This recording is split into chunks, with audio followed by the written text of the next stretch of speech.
Okay, it's late. I got this rig propping my intake manifold into position.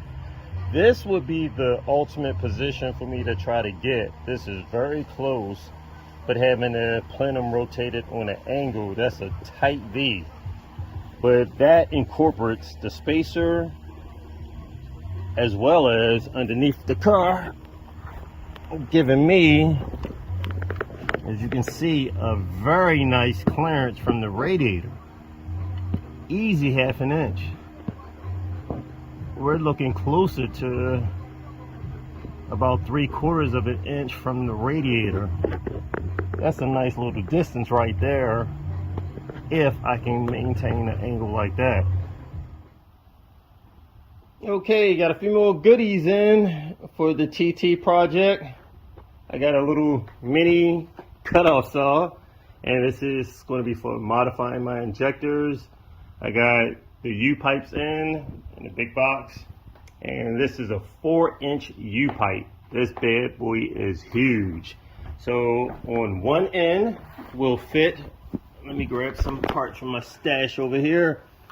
The Bosch Motorsport throttle body will go on this section right here. Okay, and that's 4 inches, huge pipe. And this other end right here is going to bolt up to my intake manifold.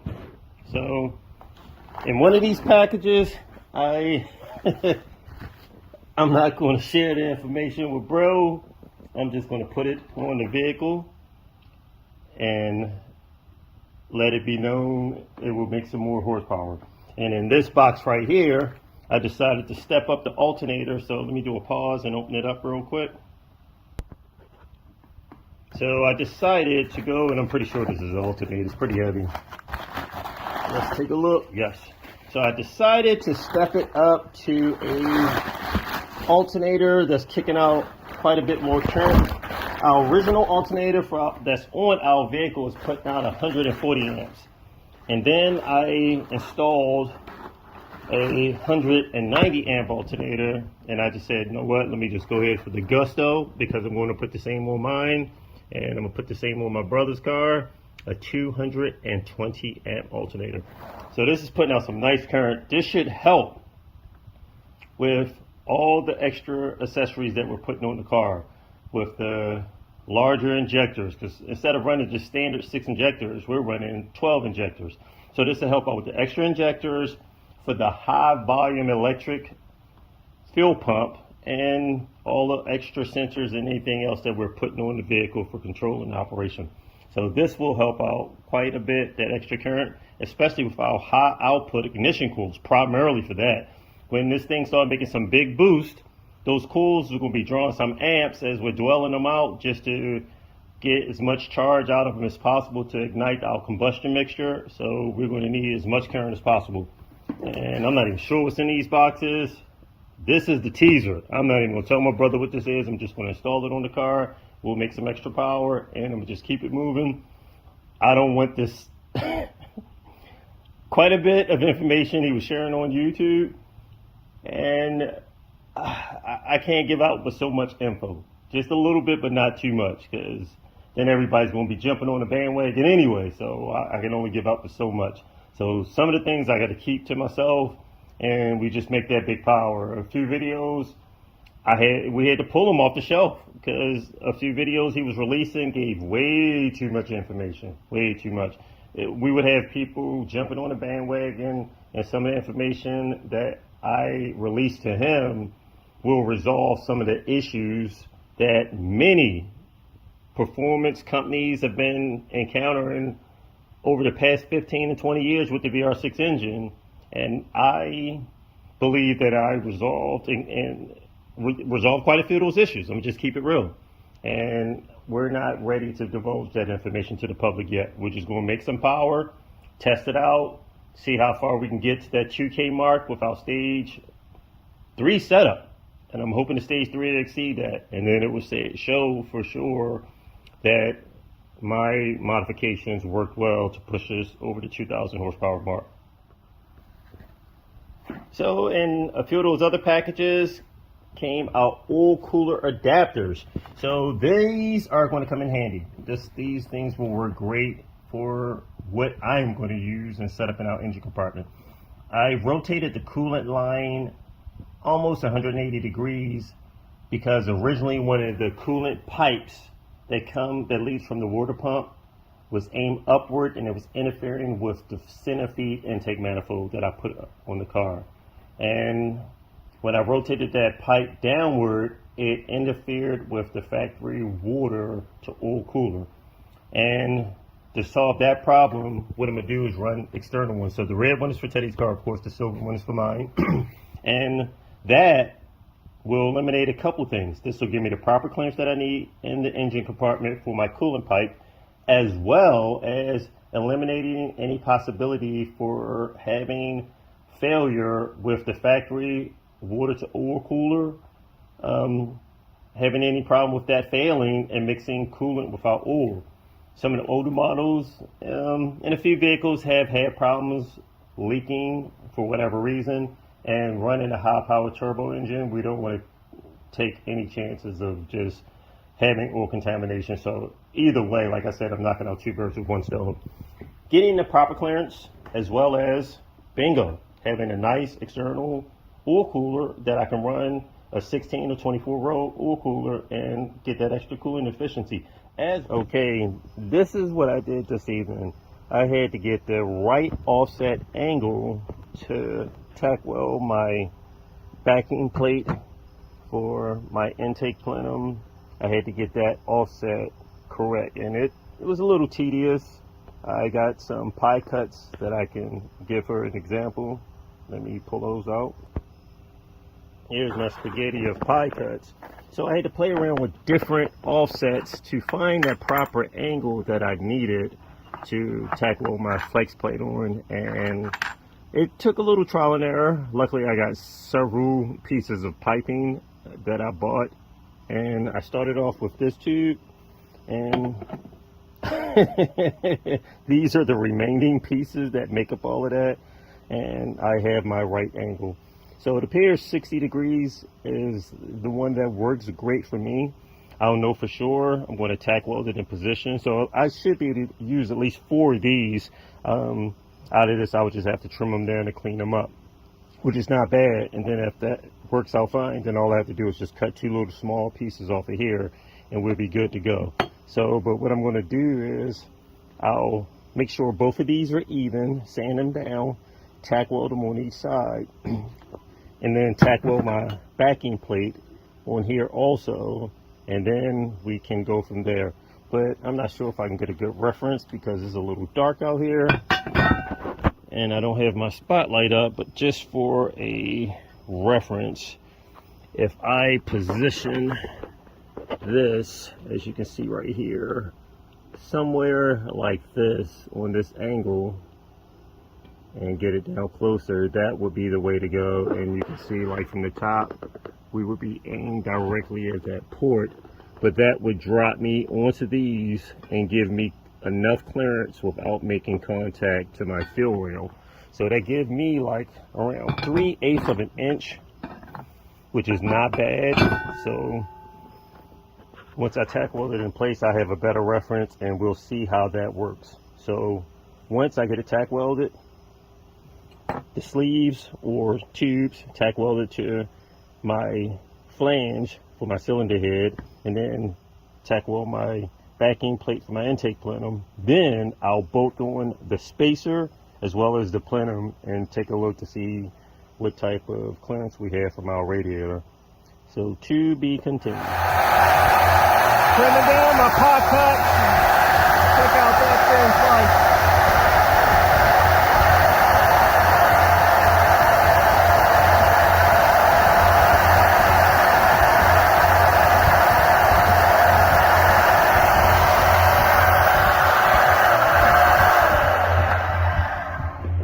Okay, slicing up my pie cuts for the intake manifold for the 3.6 liter turbocharged VR6. So we slicing it up so I can get the proper gap from my intake manifold flex plate or intake manifold flange to my backing plate itself for the plenum. So we'll see how this measurement takes off, and we'll keep on cutting. Bro, what the fuck is going on? Look at this creation. What a beast. What a potential beast. This motherfucker is going to rock.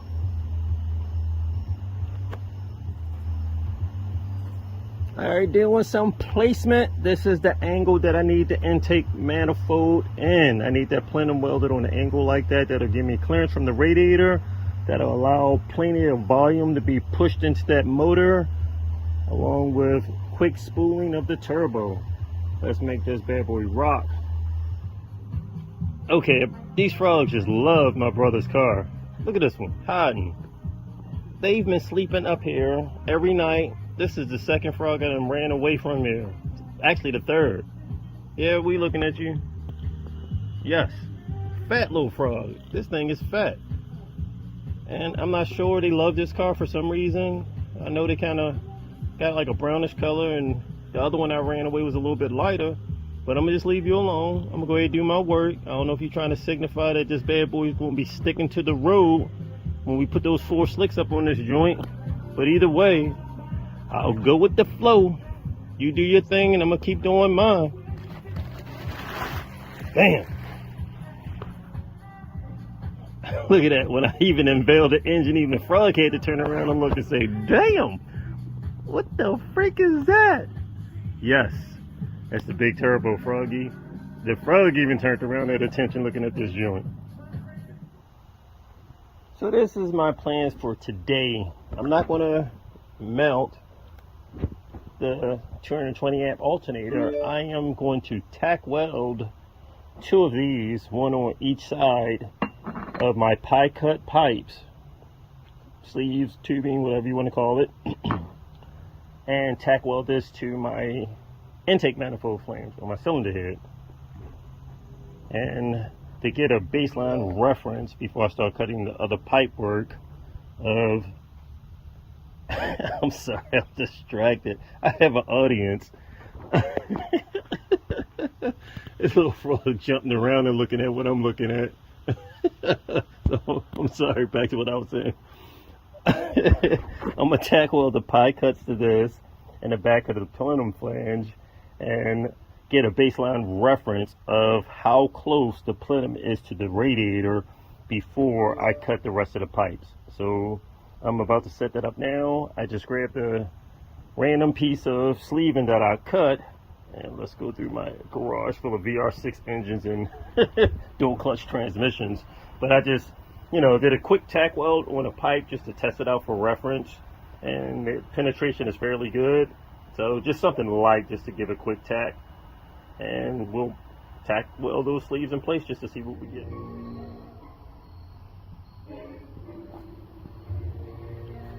I'm going through the tedious process of trying to squeeze this huge intake manifold up in here. So you can see I tack welded a few pipes up just to kind of do a test fit in the position. It's not bad, but I have to trim off a little more pipe work to get it closer to the fill rail. Doing the test fit of the intake plenum, so I'm trying to squeeze this huge intake manifold in my engine compartment. Actually, Teddy's engine compartment, because if it works in his, it's going to work in mine. So right now, I'm taking ownership of this. So this beast needs air, and we have this big monster turbo that's going to be feeding air, as well as I want a plenum to maintain the volume being pushed from that monster right there. So I did some tack welding, and I have my plenum somewhat positioned in the location that I want. I'm just going to have to trim some more off my pie cuts. I need this backing plate right here a little more closer to the fill rail. And we're pretty close. So we got about 3/8 of an inch from my fill rail, and I need to trim off just a little more. I'm just starting to make contact with the radiator. I have a piece of cardboard down in there just to protect the radiator from making physical contact. But underneath, you can see this is the angle that I want from my plenum. So that's not too bad. I'm not so much worried about the alternator because I'm putting a smaller alternator in there, small as far as housing size, but higher as an output as far as my amperage, because the alternator that's going up in there is a 220 amp alternator. This one's 190 amps. So my angle is about right.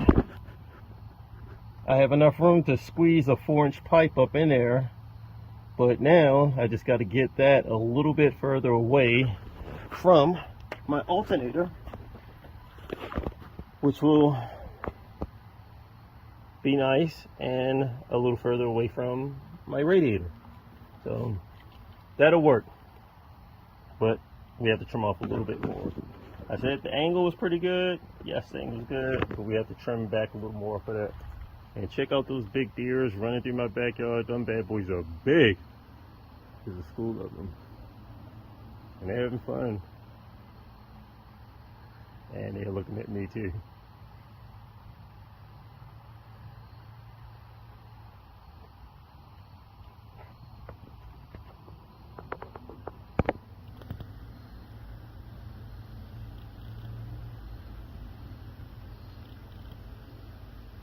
There's a lot of them.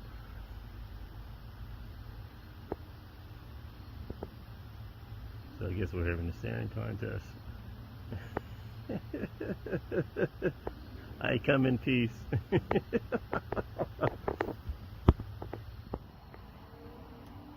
I'm making some progress on the TT project. This beast is slowly coming together, not fast enough, but if I had a full-time schedule, like a lot of shops where I can devote a tremendous amount of time to this thing would have been finished a while ago. But I have a full-time job, and I can only finish this part-time, meaning when I get off of work. So my whole day is full of work after work. But anyway, I have this plenum cut on the angle that I want. So you can see right there, it says good angle, but I do not have the clearancing that I want from the radiator. I have to trim back a little bit more material off my pie cut. This was just a rough test fit just to get it into position to see what I'm working with. I have to probably take off a little bit more. I want to get this backing plate a little bit closer to my fill rail. As you can see, I'm probably like 3/8 of an inch from making contact with my fill rail. It's not too bad, but I do not want to remove those bolts, the bolt holes or inserts where my bolts would go for mounting the fill rail. I want all 4 mounting positions because we're going to be making some good fill pressure, shooting a lot of fuel in this, and I do not want to take any chances or any possibility of the whole fuel rail lifting and popping out. So I don't want to just go for the 2 outer points. I want all 4 mounting points to secure this monster in here. So angle is right. I just need to get a little more clearancing from my radiator underneath on the bottom. It doesn't look too bad. Let's take a look under here, and my angle is right. So you can see I'm probably a good,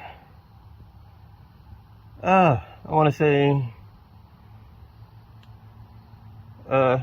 almost a half an inch from my plate mounting to the radiator itself. It's hard to see from this angle because of the lower housing cover, but I'm not worried about the alternator. As you can see, the round pipe itself, I have clearance all the way around, and that tab right there for the battery, I'm not worried about that because I'm mounting a different radiator, alternator. The alternator I'm putting in there has a smaller frame, but it's putting out more wattage and amps. So I'm putting out a 200. Initially, when I started looking for bell sanders, I was looking for this particular one, but I do not have enough deck between my rollers to sand down As you can see, this one gives pretty much, I want to say, 12 inches. So between my sanding wheels, that doesn't give me enough.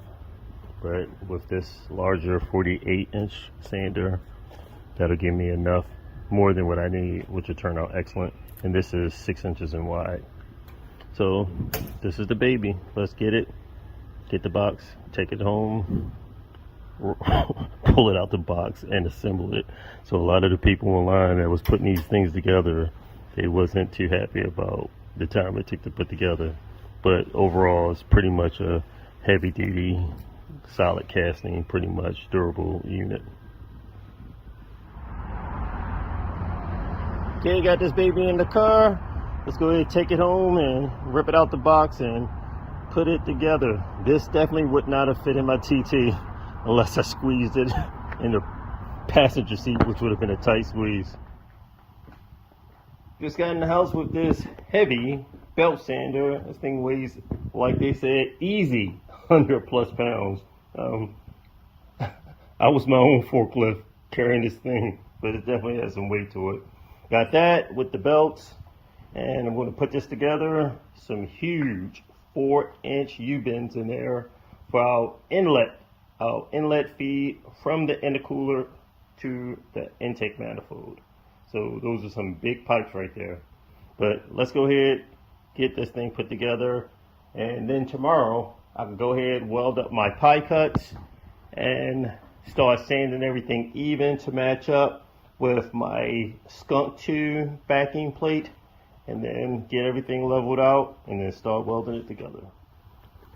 One important note just to mention, when you're installing your sheaves or your pulleys, you want to just make sure you definitely have 4 points of contact. So you want your pulleys to be square. That will make your V-belt last a lot longer. So my top 2 corners and my bottom 2 corners are all touching.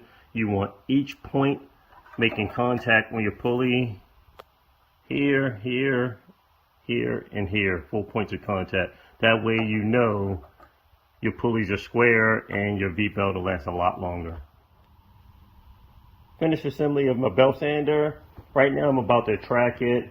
This is called a fence, so I'll pretty much remove this when I go to level out the runners for my intake manifold, when I go to sand them down and level them out, so that way I can have my full 15-inch of width that I need for making sure all of my runners are leveled out before I try to weld it up onto the back of the face plate for the Skunk 2 intake manifold. But right now I'm going to do a quick tracking. Everything's up together, and I'll track this and have it ready for tomorrow. And this pulls so many amps, my lights actually dimmed out. So I'm going to have to track this back over to the right. Whoa, yeah. So let me put on some heavier gloves. This is moving quick.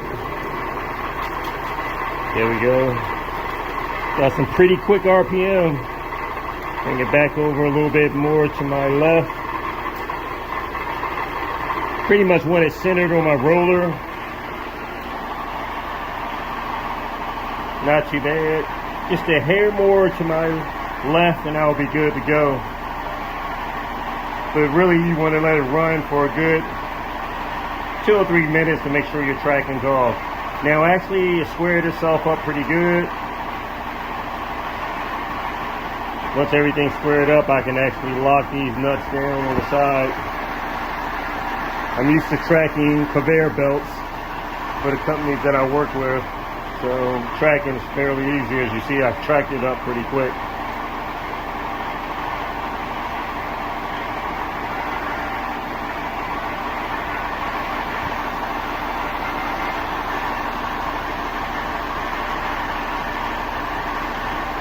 It's just about good. I'll bump it a hair more to my left. Pretty much call that the day, and we'll be good to go. Looking good for the most part. It's actually a little quieter.